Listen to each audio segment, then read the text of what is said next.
Hi, and welcome to Stories from My Drinking Days. My name's Harry Fell, and I'm the founder of No Low Cocktails and Bars. Joining me today is Colette Malcolm from Mind Over Mama. Sorry, I can't even speak now. Hi, welcome, Colette. How are you? Hi, thank you for having me. I'm really good, thank you. Excellent. Well, thank you for being here. So do you want to start off by telling us a bit about do you remember your first drink and how you started drinking? Not specifically the very first, but the time period. Yeah, I was probably about 11 or 12, if I'm honest. And it was just drinking with friends over a park, getting drunk, like most kids my age were doing then. But it escalated very quickly. And I think looking back on it, I kind of see that I definitely drank more than all my friends then, but I never really realized it at the time. I was the last man standing. It was wanting to drink the most amount of alcohol. If I wasn't being sick at the end, then it wasn't a good night, so to speak. So yeah, I had not a great relationship with alcohol from a very young age. Yeah.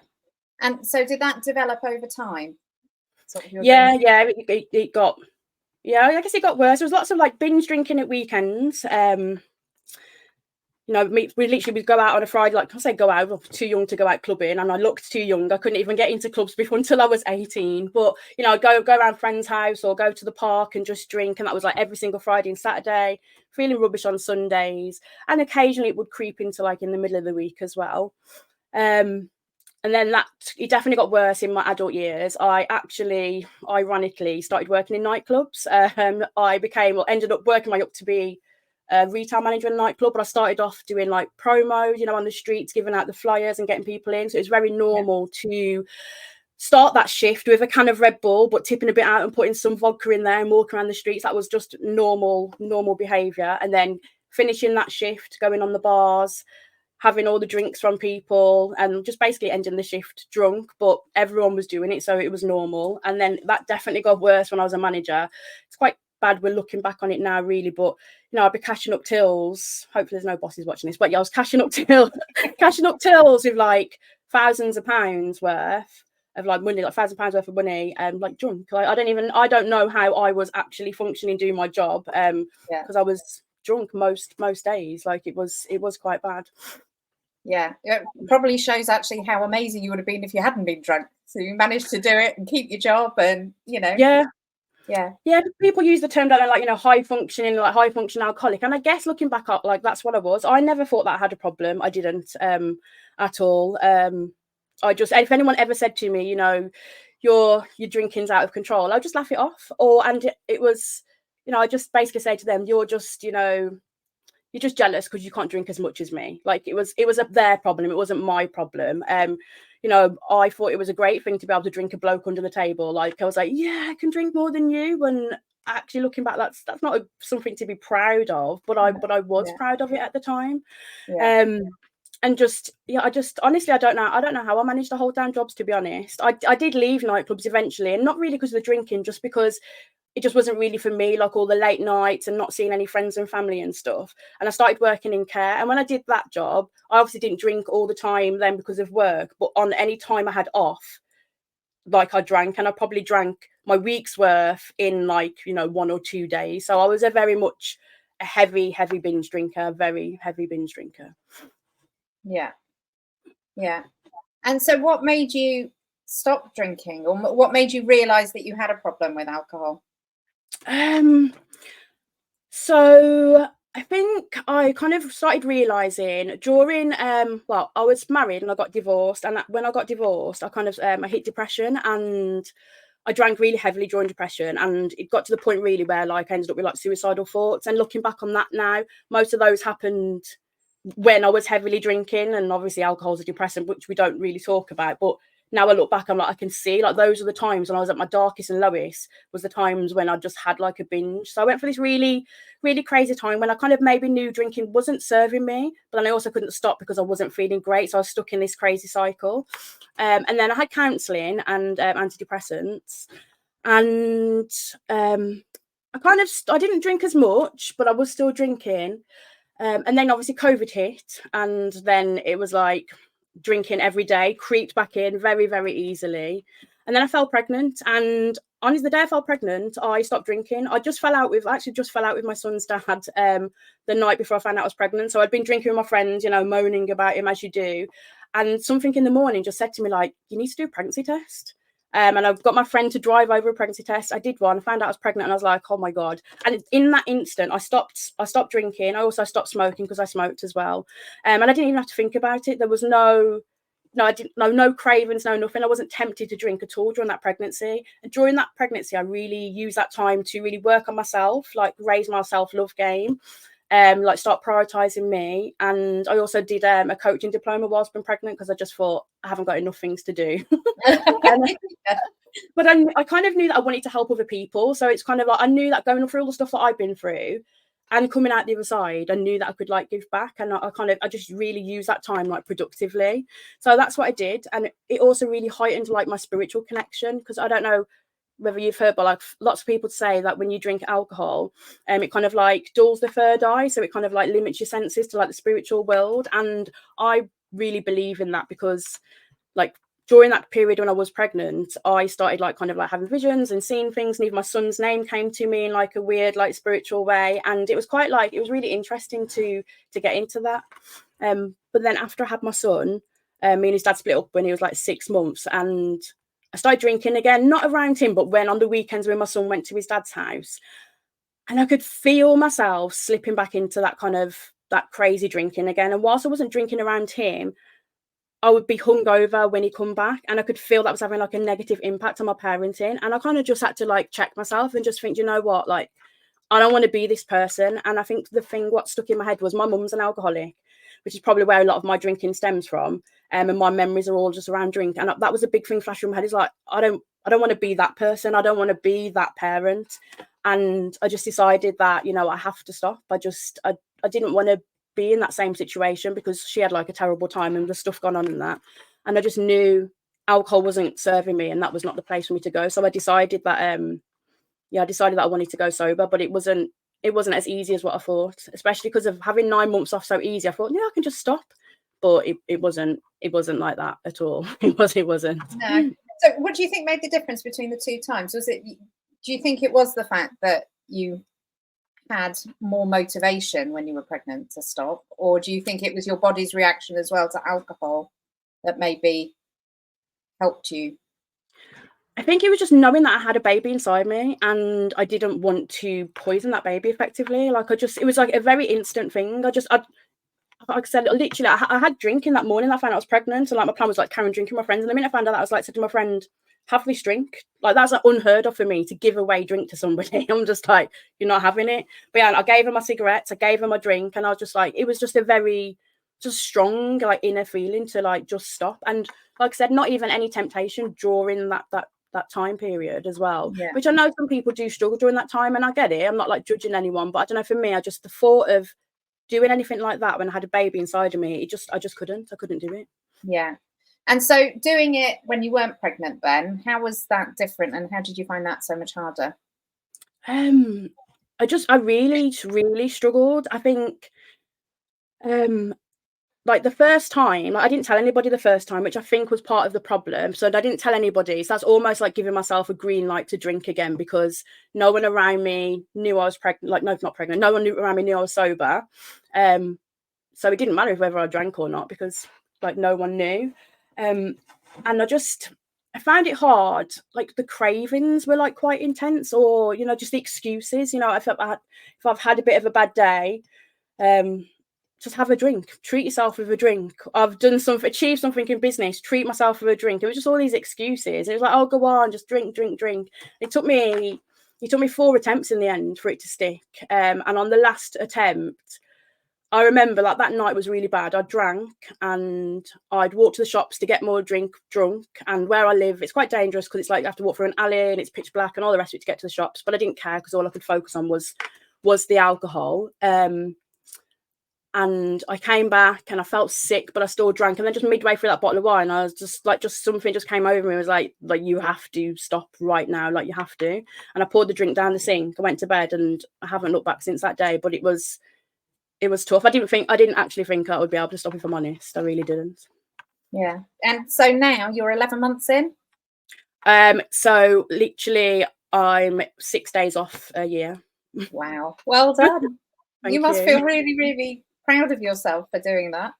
Yeah, it's been emotional, because I think I've drank like for nearly 30 years pretty much, and like, you know, put myself in some really dangerous situations, done some stupid things, fell out with people for like stupid reasons, and to get to this point now, I never thought that I'd be able to get to, is just, yeah, like, it's amazing. There's been a lot of tears, especially this past month, because like it's just like a big healing journey, like forgiveness for myself and other people around me. And yeah, it's been tough, but it's been amazing, because I've gone on to achieve like amazing things that I didn't think was possible, and I put it down to not drinking alcohol. Yeah, yeah. So we'll come back to all the things that you've achieved, but what do you think helped with making this stick? Was there anything that you found really helped you?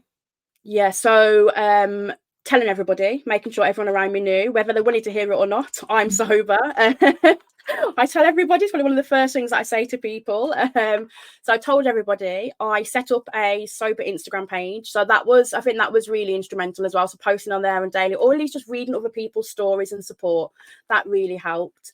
And I journal. I've always journaled anyway, but I've been journaling heavily, and really, if I've had any cravings or anything, really digging into like, you know, what's going on, like what's triggering me. And I really knuckle down on my reason why, you know, like that not wanting to be a bad mom, wanting to, like, you know, love myself and put me first. And just really stuck to it, like really consistently, and planning ahead really as well, because, you know, right before the Christmas period is not a time when most people tend to give up. Normally it's after Christmas and it's the new year. And there was part of me in my head that was like, yeah, you know, just carry on, you can carry on drinking and then you can start in January. But I just thought no, because I just turned 40 in like the November before I quit, and my plan was to stop drinking then, but I gave myself the green light because it was my 40th. And it got to the 11th of December, and I thought, if I don't stop now, I'm never going to stop. There'll always be another excuse. So I just had to just say it's now or it's never, and that was it. I just had to be really, really focused, Yeah.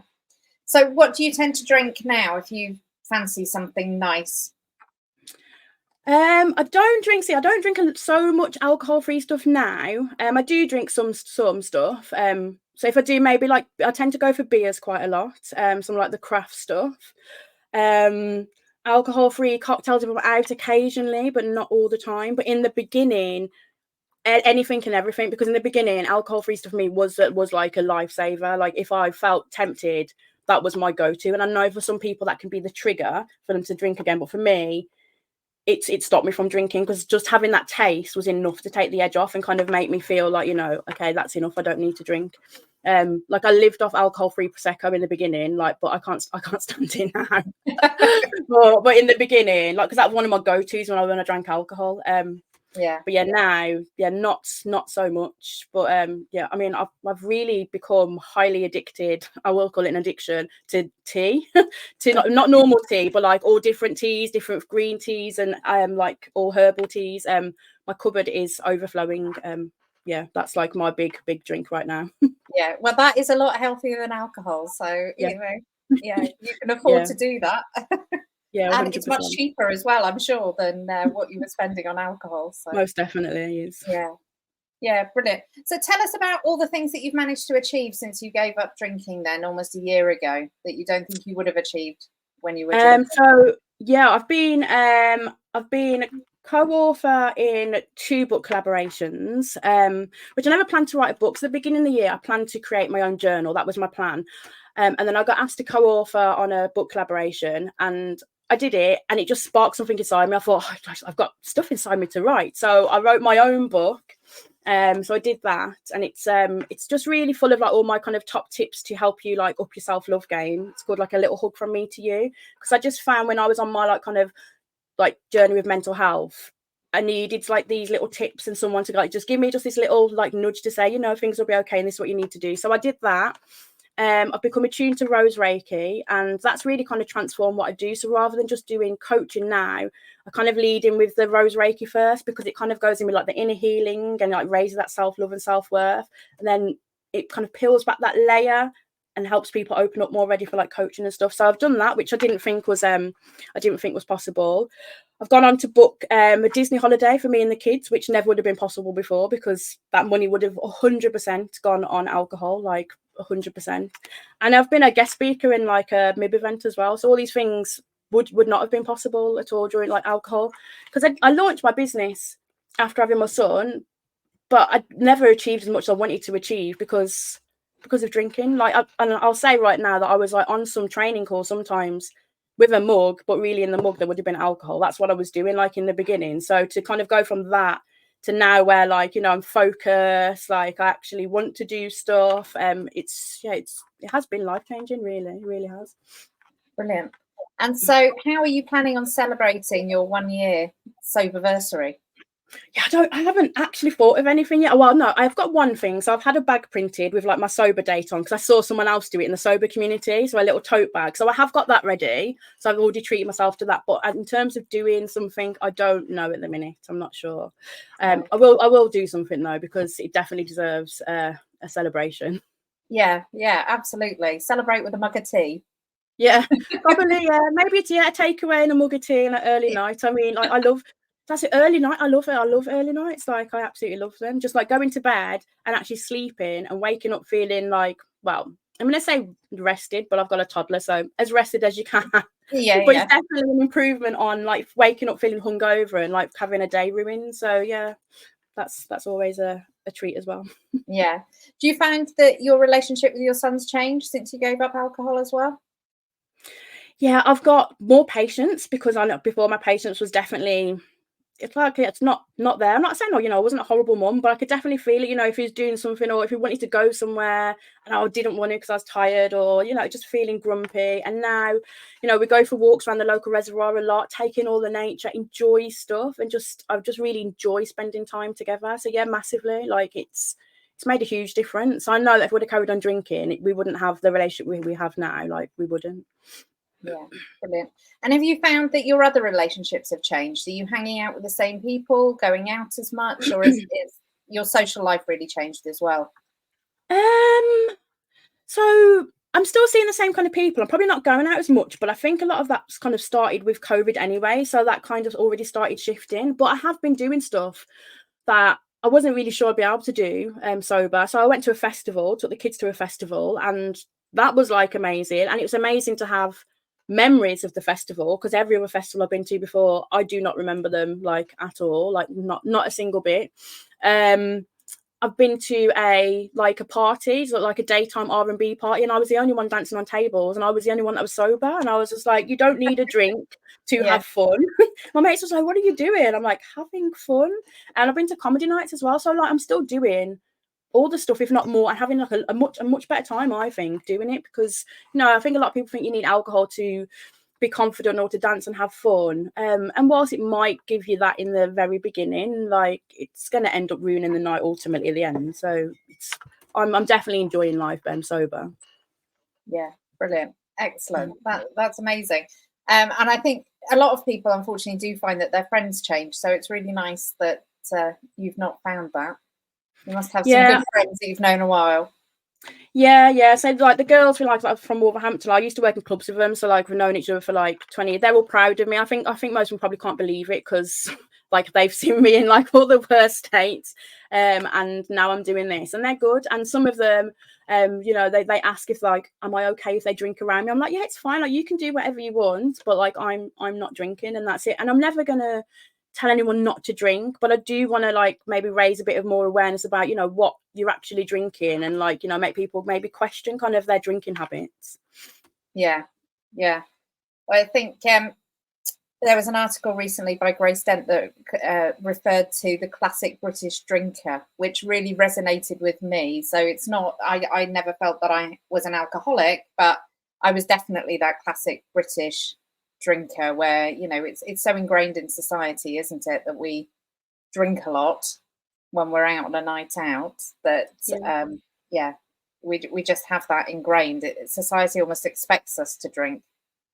Yeah, and like I just had my birthday recently, and my sister, she bought me a card, and she said she really struggled to buy me a card without any alcohol related things on there, because, and I'm like, yeah, that, because it is just literally everywhere right now. I literally just did a post the other day and just said and I said you don't need to drink the spirit to get into the Christmas spirit. because I mean, right now, especially this Christmas period, everyone's all really like, it's drink, and like that's like the normal thing to do, but you don't need to do that like at all to have fun. In fact, it's going to be better without it, and you'll save more money, and you'll have more happier memories as well. Yeah, definitely remember more things, and not waste whole weekends hungover. Yeah, huge advantage. Yeah. So what's your plan now for the next year? And you've achieved so much in the last year since you gave up alcohol. What's the plans moving forward? So my plan, one of my big plans for next year is I'm gonna hold a retreat. So I'm gonna do that. And it's not really like based around like sobriety, although I won't have any alcohol there. But it's just really, my kind of main focus is like helping mums to reconnect with themselves and love themselves more, and overcome any limiting beliefs and stuff. And I just feel I'm going to do a retreat that's really going to help with that. And I know there's lots of retreats around everywhere, but I think I'm going to do this after the summer holidays. So that time when everyone's all had that really tough time with all the kids and they're all really stressed, and then they've got something to look forward to at the end. So that's kind of the big goal that I'm working towards. And just continue with my rose reiki, continue with sobriety, and just like sharing the love and knowledge about both self-love and sobriety, because it's both super important. And I think they're both interlinked, because I know, like, for me to fully love myself, drinking doesn't add to that. So that's why I'm staying sober. Yeah, that's amazing. And I'm sure you've inspired many people also to look at their drinking habits. And well, yeah, 100%. Yeah, hopefully at least moderate, if not completely give up.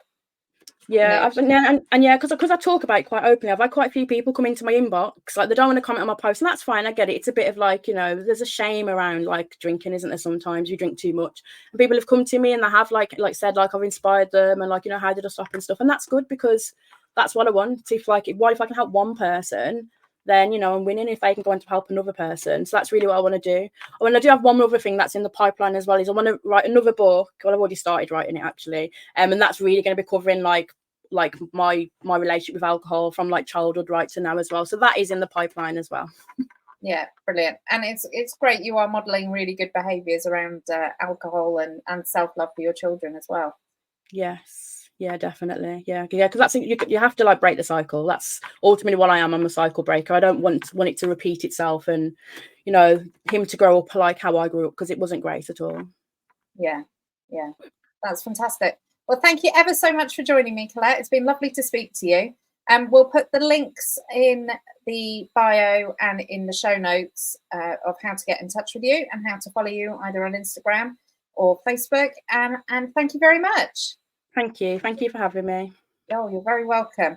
And so you've been listening to Stories from My Drinking Days with me, Harry Fell, and Colette Malcolm. Thank you.